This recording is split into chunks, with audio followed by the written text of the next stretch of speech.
Welcome back, everybody, to another episode of Paranormal the New Normal presents Paranormal Primetime. I am your faithful host, Jeremy, joined as always by my faithful co-host, Malachi. How's it going? And folks, do we Hey, have an episode? we were What? talking about it off air, but what are we doing next week? Are we doing it Wednesday or Friday or I uh, I was gonna talk to you about it at the end of this, but I mean,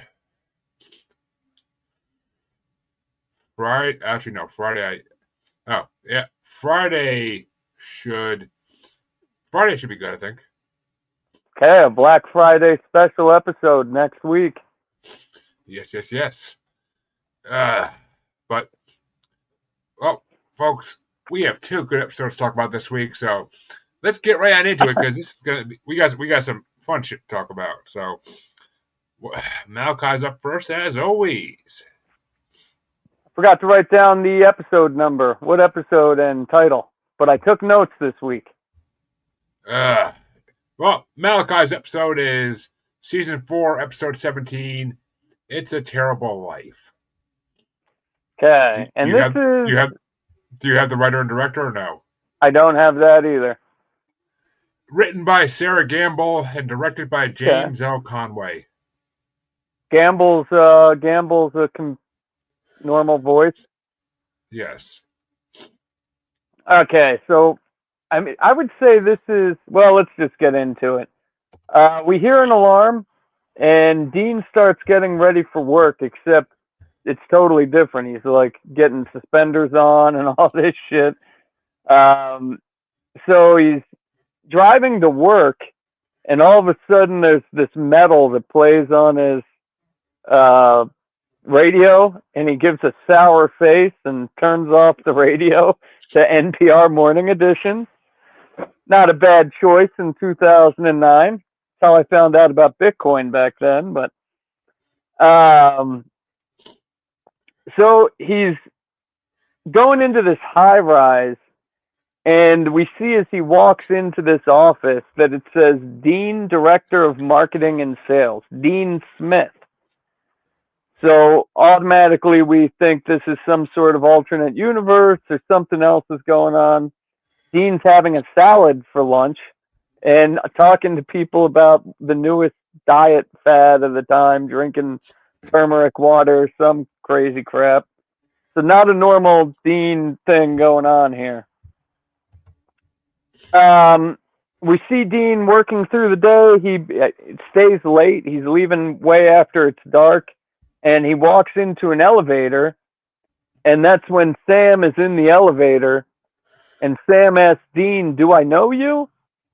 And Dean looks at him like he's a fucking weirdo, and thinks he's hitting on him.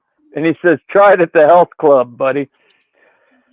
So we switch to Sam, and he's working in a cubicle in tech support for printers. I think I don't know what he had a couple printer calls, and we find out his name is Sam Wesson.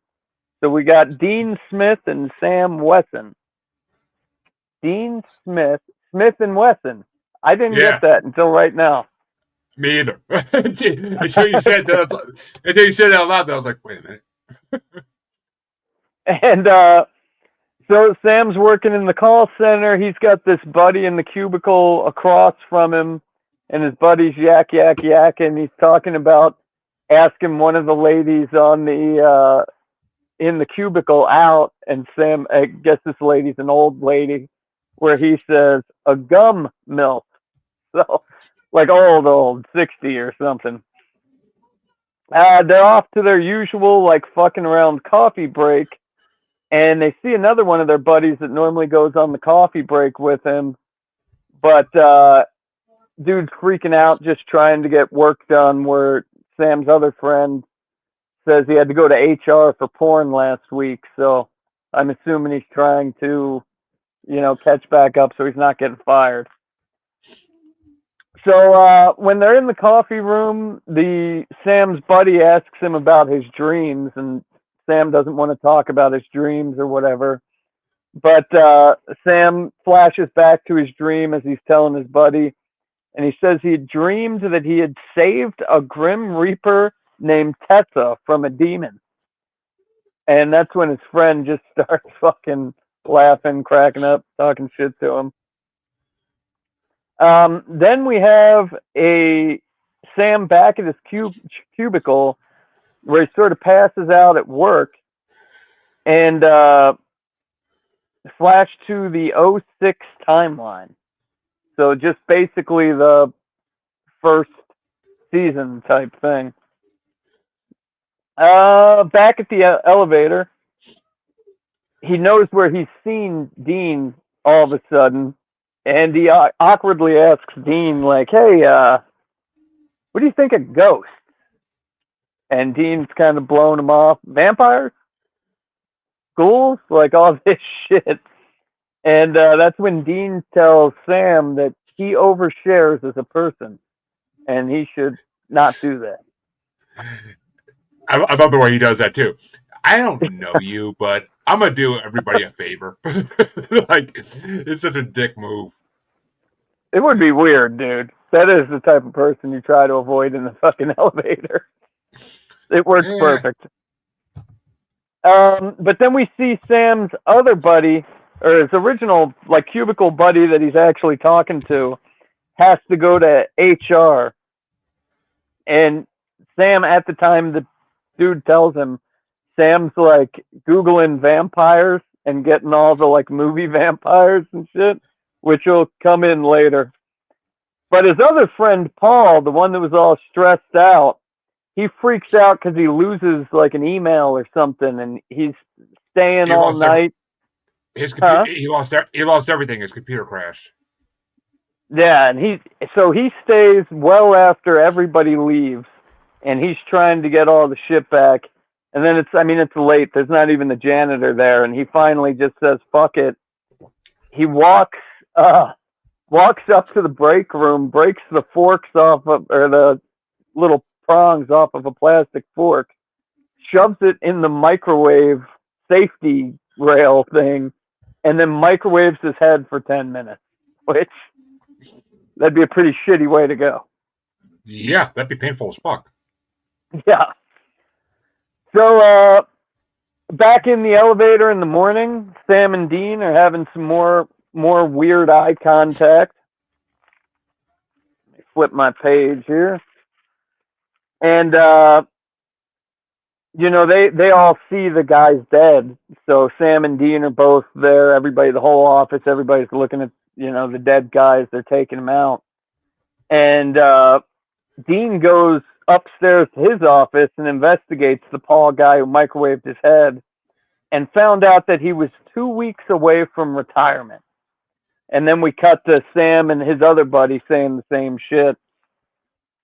And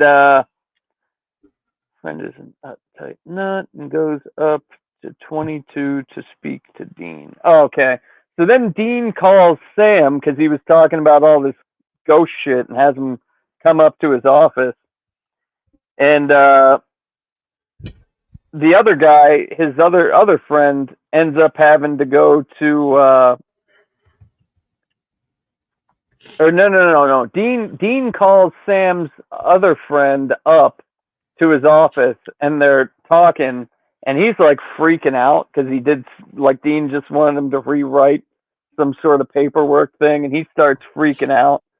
And he freaks out and then goes into the bathroom, and this is where Dean sees his cold breath, and then all of the sinks turn on, and it starts leaking blood out over the sink there. And the dude just stabs himself in the throat with a pen. And at this time, right after the guy stabs himself in the throat, Dean sees like this old ghost apparition guy who sort of blinks in and out. So then Dean calls Sam into his office, and we find out that Sam and Dean had both started at this company 3 weeks ago, which, like, Dean looks like he's a little comfortable for only being there 3 weeks, huh? He would be. That's just how Dean rolls. Come on now. Yeah. So they both It's have their. it's like when he was the freaking gym coach at the school for that episode. Like Oh yeah. he slipped right the fuck into those shorts as fast as could be. Yeah. He acts like he owns the place. So Dean asks him about his dreams, and he's like, "So your special visions? Are you a psychic?" And Sam says, "No, I'm not a psychic, but we know, like, Sam does have these psychic powers." That was a cool little throwback. But they find out that both of Sam's buddies who killed themselves had to go to HR, but they had to go to room 1444, and HR's on the 7th floor. So, And what does 1444 add up to? I have no idea. 13. 1444. 13. Oh, okay. When you add them all, well, 14. Huh? 4 times 3 Yeah, plus yeah, 9. 13. Okay, yeah, I got you. And that's another fun thing is they used to not put 13th floors in. I didn't know if they were going to bring that one into this episode, but that would have been cool. But we find out that not only are they going to this 1444 office, but originally no, we'll get to that. So Sam and Dean break in and they're saving this dude. They go into the 1444 and this other dude was walking in there.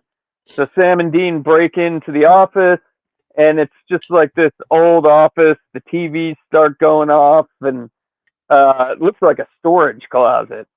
But the ghost is trying to attack this new dude we don't know. And Sam and Dean are fighting the ghost and Sam fucking swings a wrench at the ghost. And Dean asks, "How did you know ghosts are afraid of wrenches?" I thought that one was funny. Yeah, that was a good one. And then so then as they're walking out, Dean calls him Sammy, and Sam says, "Don't ever do that again." But then they're back at Dean's house, and they're investigating like ghosts and how to fight ghosts and shit. And this is when we find the real ghost hunters, ghost facers. I forgot about that too. That was a perfect drop. Oh yeah, so they're watching ghost facers YouTube videos, and then they find. Don't be like those other two douchebags we met. Yeah, Sam, and they mentioned Sam and Dean. They're douchebags. They do it like 3-4 times. But we find out that the ghost is P.T. Sandover, and this dude was like an uptight prick to spend his whole life working at this factory. And we find out that the building got added on to. So originally it was only 14 floors, and his was at the top. But there had been 17 suicides during the Great Depression alone at this building. And I thought that was pretty cool because this was 2009 and they talked about how we were in a recession then. Sure. I thought that was cool. They threw that in there because it was so long ago. But so now the ghost facers are talking about how much the Winchesters suck, and they're talking about how to use salt and iron, and the wrench was iron, they're not afraid of wrenches. And Sam and Dean say, "Where do you even get a gun?" And it's like, I don't know. Isn't there a waiting list? How do you get a gun? So then they go back and they're breaking in and they're looking for, like, the dude was cremated, but they have to look for an article of, some of his DNA because this is what the ghost facers told him to do. So they're looking for that to fucking burn, And as they're in the room, Sam gets caught by the security, and they're going in the elevator. Security's bringing Sam down to call the police, and the fucking elevator freaks out, and they stop. The security guard opens the door, walks through the elevator, comes through. You think he's going to get cut in half at this point, and Sam's like, "No, I'll just wait." And then the security guard goes back in to drag Sam out, and it's cut in half. Blood all over Sam. So then Sam meets back up with Dean. They're in a hallway with like achievements of the office, and they see his gloves there. They smash open the window to grab the dude's gloves, and the ghost just starts attacking. And, it's back and forth, normal ghost fight scene. And then Sam burns the leather gloves with a lighter. Now, they didn't have any lighter fluid in this one. I'm calling bullshit on that. Only part of this episode. Because the flames turned blue, I'm assuming that there was some kind of chemical already on the gloves from when the guy worked with them. Maybe. So, they killed the ghost. The ghost disapparates. And Dean's like, "Man, I've never had this much fun." And Sam says, "We should do this for real." And Dean says, "What are we going to do? Drive around the country, hustling people for money, sleeping in shitty hotel rooms, fighting ghosts?" And without health insurance, Dean says. And then Sam tells him that you're in my dreams, except you were naked. And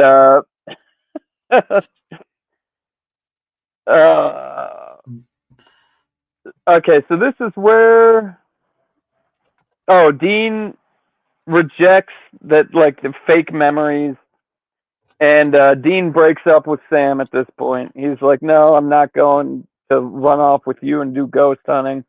So he goes back to his normal life, and Sam smashes his phone. He's sitting in his cubicle, and then he just smashes his phone with the fucking fireplace poker and quits. And at the same time, we see a character comes in and tells Dean he's got a promotion, and if he keeps this up and works long hours for the rest of his life, in like 8 to 9 years, he could be the assistant VP of something or whatever. And this is where Dean's like, "I shouldn't be doing this. This is not me. I'm sorry I turned down the promotion. I got to find out who I am, yada, yada, yada." And then the dude pokes him, and we find out this is the angel Zachariah, and he is above Castiel. And what do we got here? Should my douchebag? I don't know. Okay, so then we find out Dean's like, "Was this like an alternate timeline? What the fuck's going on?"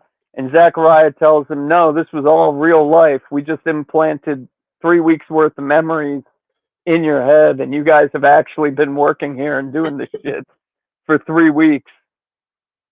And you guys just chose to go back to hunting even when you had normal lives."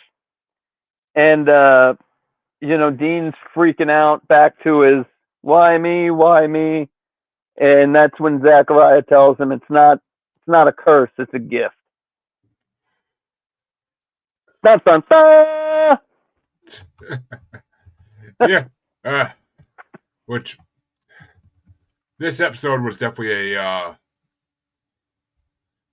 this episode was definitely it had a lot of fun parts, and it's always fun when they do something outside the normal in this show. So yeah, I enjoyed the fucking shit out of this episode. It was a really good episode, and I love and the actor who plays Zachariah has been in a lot of shit. He's hilarious. But oh yeah, and he'll be back.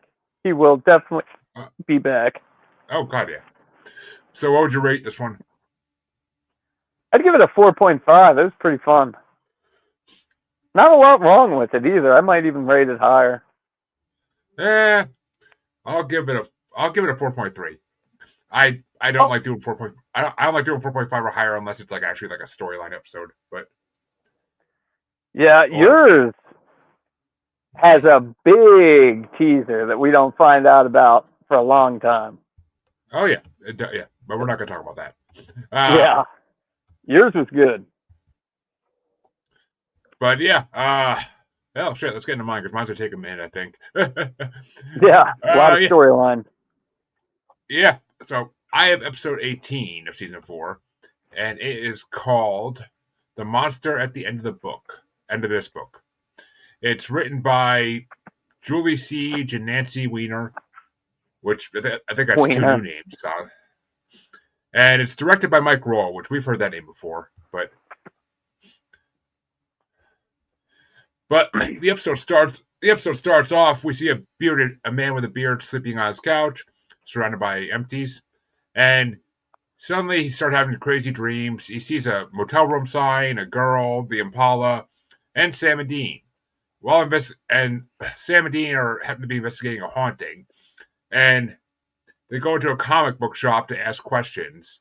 And when the clerk sees them, he automatically assumes that they're LARPing, which Dean's like, "What the fuck is LARPing?" And he's like, "You're kidding me, right?" He's like, "You guys are doing it perfect."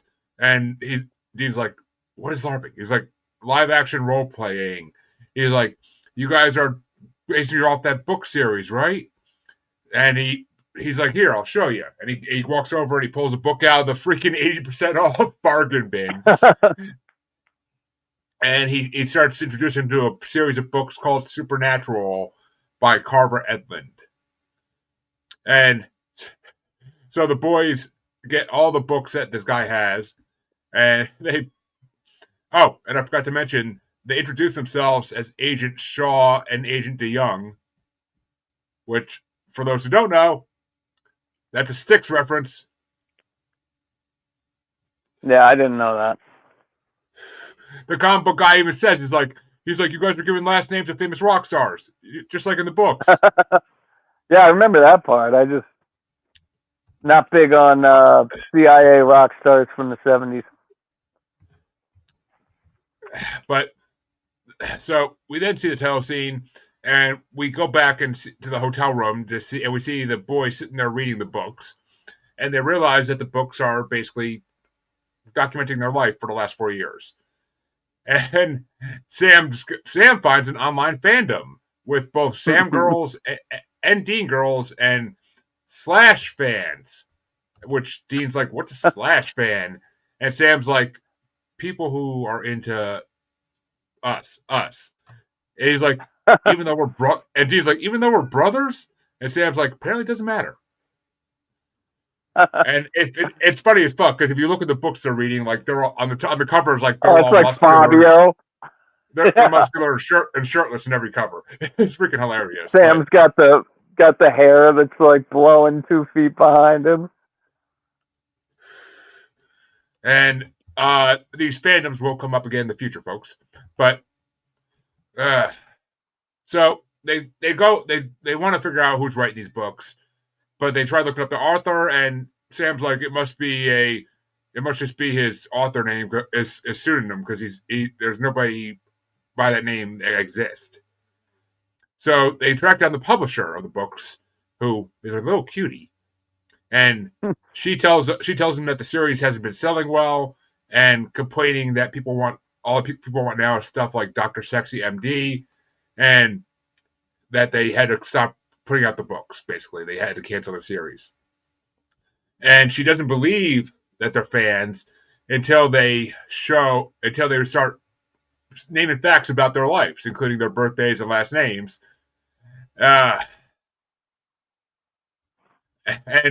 she freaking, sorry, Rocky fan, I don't think we're singing happy birthday to a bird. I haven't had any beer today. I haven't had any beer, and I would need some beer for that. Sorry, buddy. But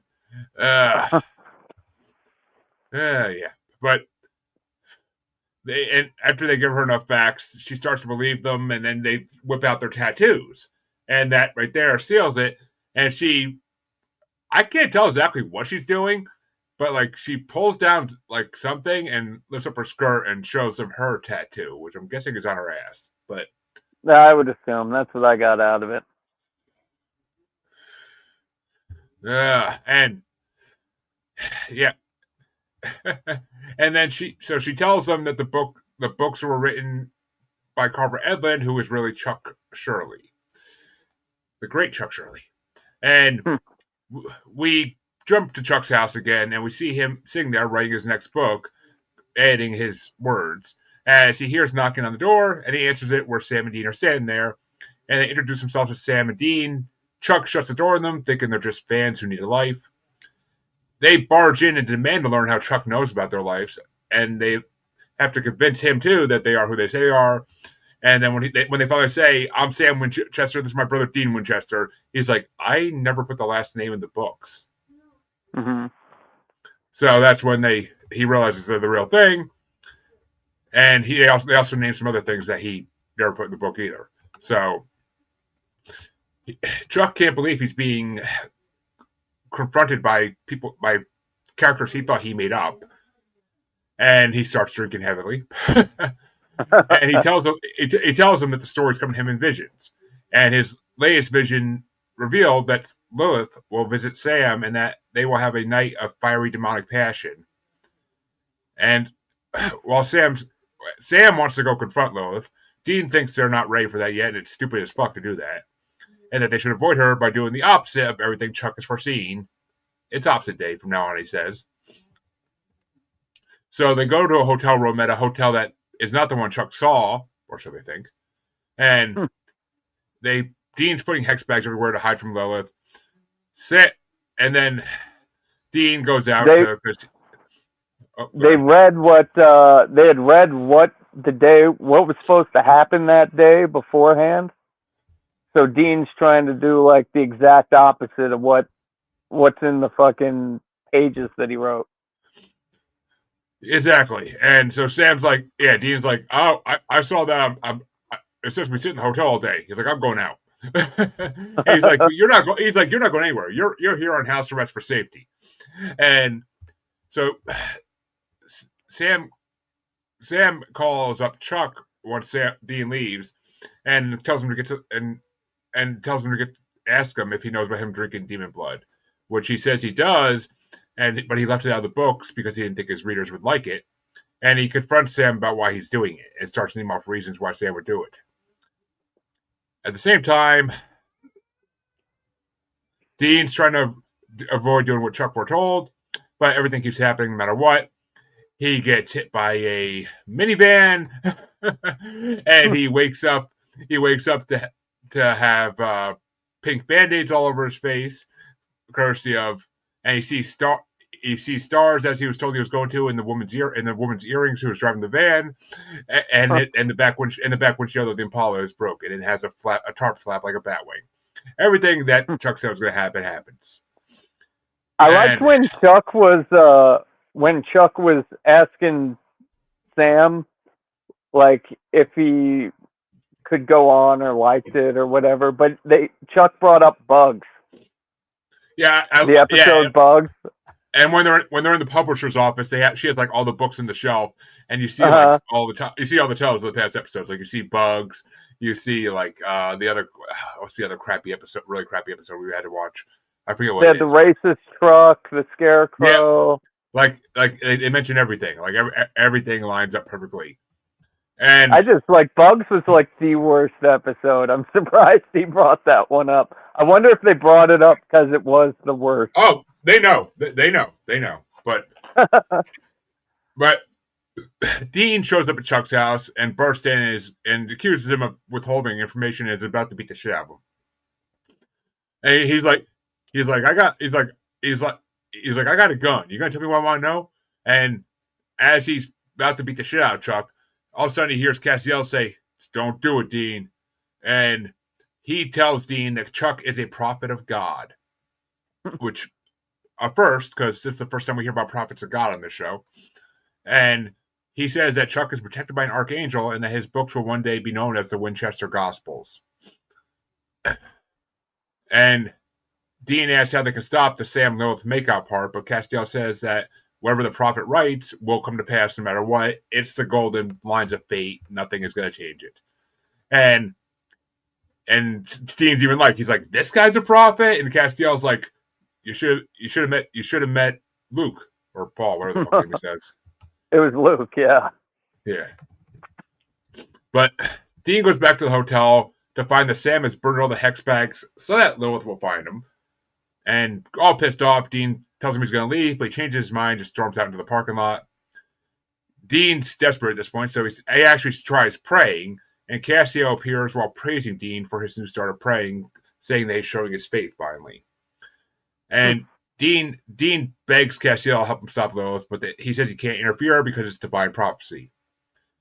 Pissed off, again, Dean curses out Castiel and his god, and says that the day will come when he needs his help and Dean won't answer.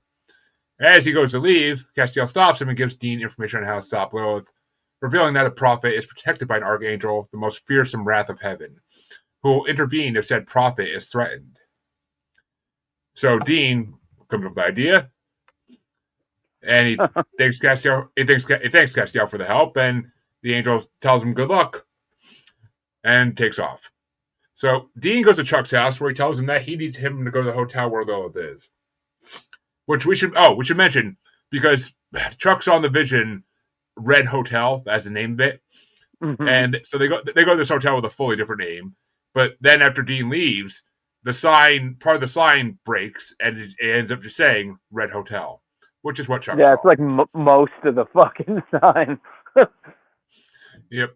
So Dean's at Chuck's house, and he explains to him why he needs to go and help him with Lilith. Chuck says no, that he wasn't in the story, and that Dean tells him that if he doesn't go, he'll shoot him in the face. Chuck says that Dean can't because an archangel's protecting him. Dean says he'll have to see who's quicker on the draw, and Chuck's like, fuck. So he's like, all right, I'll go. And we go to the motel, and Sam hears a knock at the door. He goes to open it, no one's there. He turns around and shuts the door, and there is a beautiful woman there, and whose eyes roll back in her head, and she has white eyes completely. It's Lilith. And she asks Sam right away where the dagger is. And Sam tells her it's on the nightstand. Lilith starts walking over to go get it, but she stops when she gets to the rug. Looking down, she lifts up the rug to reveal a devil's trap. Because Sam thought she'd be that stupid. And she bends down. She bends down and burns part of it off just by touching it, so she can walk through it. And she sits on the bed and tells him that she'll stop breaking the 666 seals along with the entire apocalypse if Sam and Dean die. She taunts him, saying it's selfish for him not wanting to trade 2 lives for over $6 billion. And she tells him, but I can't. Oh, yeah. And she says, it's going once, going twice. Sam seems to start to agree to it. And she says, it'll take more than a kiss to seal a deal like this, big boy. But don't worry about the woman's body, who she's possessing, because the woman apparently wants it as badly as she does. Meaning this bitch is dripping. This bitch is dripping wet. But Lilith sits on the bed once again, and Sam falls, getting a top fur. How does Sam get to fuck all the demons? And she leans down as Sam suddenly reaches over to the nightstand and grabs Ruby's dagger, trying to stab her with it. He fails, of course. And Lilith flips him over, holding the dagger over Sam. Jesus. And speaking of Jesus, just as she's about to stab him, Dean and Chuck bust in. Chuck runs in first and Dean follows. Chuck yells out, I am the prophet, Chuck! And Lilith hops off Sam with the dagger still in her hand, and she says, you've got to be joking. And the hotel starts to shake like fucking crazy as Lilith gets closer to Chuck, and he's like, oh, it's no joke. And Dean's like, Chuck here's got an archangel on his shoulder. The room continues to shake, a bright white light appears, and the ceiling starts crumbling down, pictures are falling off the wall, and Dean tells her she's about 10 seconds from becoming a piece of charcoal. She weighs her options as more ceiling falls off, and we see black smoke expelling from the woman's body as Lilith runs away.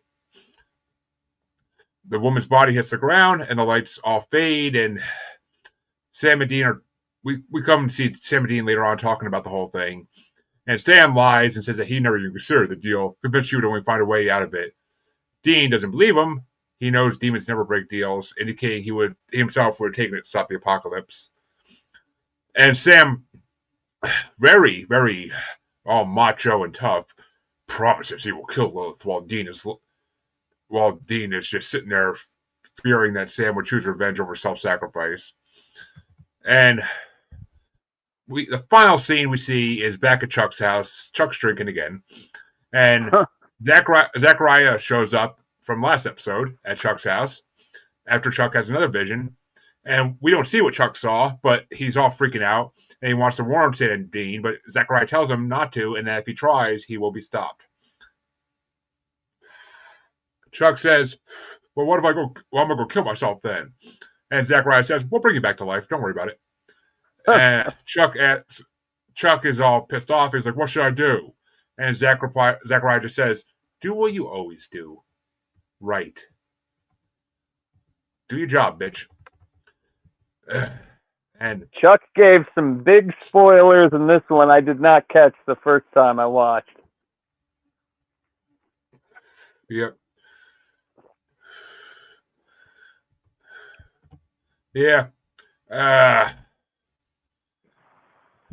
Pretty good storyline episode. Met a couple new characters. Oh, yeah. It was definitely a very important storyline episode that leads to a lot in the future. And we find out in this one that Lilith says, like, her death, she knows she's not going to survive the apocalypse because her death is the last seal needed to break free for Lucifer to come out. But poor Lilith. Yep. We find out a little bit more about, well, not find out, but like when Chuck is questioning Sam, like Sam's really thinking about, am I doing the right thing? Drinking the blood. Mm-hmm. And we also see that. And, oh yeah, it's funny as fuck when Chuck's telling them that like Sam's gonna sleep with Lilith, and Dean's like, but she's a little girl. And, and Chuck's like not anymore. But I would give this episode honestly a 4.8. It's one of the best episodes of Supernatural. Yeah, I'd be up there 4.5. It was good. I mean, I love the episode where it makes it so that like what they do is becoming like known by people, but like not really. But people think they know because it's all a book series, which will come up again, folks. Yeah, we've not seen the end of the Supernatural book series, but and we'll find more of those slasher fans later on. Oh God, yes. But folks, that's gonna do it for this week. Come back next time when we have at least one really good episode on our Black Friday special. Yep, Black Friday special. And man,